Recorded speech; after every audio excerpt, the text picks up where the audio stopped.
The thing that's difficult about Undesirable Elements is when you describe it to people, you say there's 6 people sitting on stage telling their stories, you go, so what? You know. But the amazing thing is that we've done 40 productions. It's gone on for 17 years. There must be a reason why it's still going, you know? It's a very rewarding project because you're giving voice to other people. So you're giving other people an opportunity to speak. And over the 40 productions, we've seen what an incredible impact it's had on people who've been in it. It's been incredibly healing. And many people say, I should be paying you for doing this because I'm getting a free therapy session, you know, often, you know.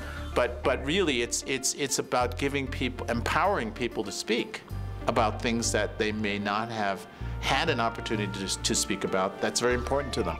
And I think also the audience recognizes their own humanity in the humanity of the people on stage. Because when you first walk into Undesirable Elements, you see 6 or 7 or 8 people up there, and you see someone, you go, oh, he's in a wheelchair, and somehow you think that has nothing to do with you. But it does. It's the common humanity. That at the end of the show, you sense your connection with them. They're not up there separate from you by the end of the show. At the beginning of the show, they're separate from you. So the power of it is that it's a kind of communion that occurs. There's actually a spiritual dimension to it.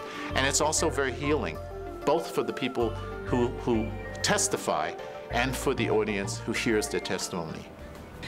There can be really hard stories being shared in these projects, but we always make a big effort to make sure that the humor and the upside is also demonstrated, because no one wants to sit in a theater and hear someone talk about how their life is so awful for 90 minutes. You just don't. And what we're looking for are stories that are educational but meaningful. People can relate to them in some way, even if they haven't had the same experiences, and that people will laugh, and that we do find the moments of humor or the moments of joy in these lives.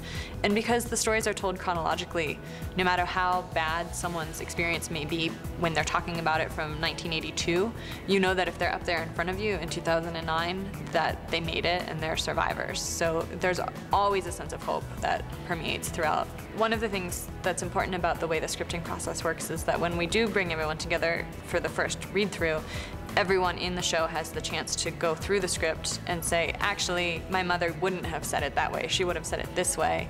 Or that didn't happen that year, it happened 5 years after that.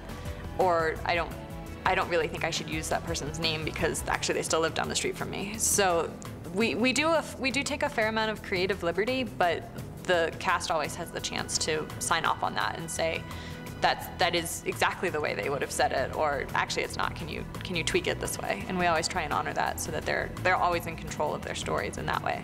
Even before it gets to the audience, these people may never have intersected with each other, you know, their experiences. So they actually are enriched even before it gets to the audience. On day one. On day one, that they're getting so much, sharing so much with each other even before it gets to the audience. I think that it's a unique experience in the theater. It's not like anything you've ever seen. Even if you think you've seen it, you will never have had this experience before. And also, I think that, as we've said, we've done 40 of these, and the longevity of this project has proven to be that it has been effective, and it has communicated to people, and it has moved people consistently these 17 years that it has existed, without fail.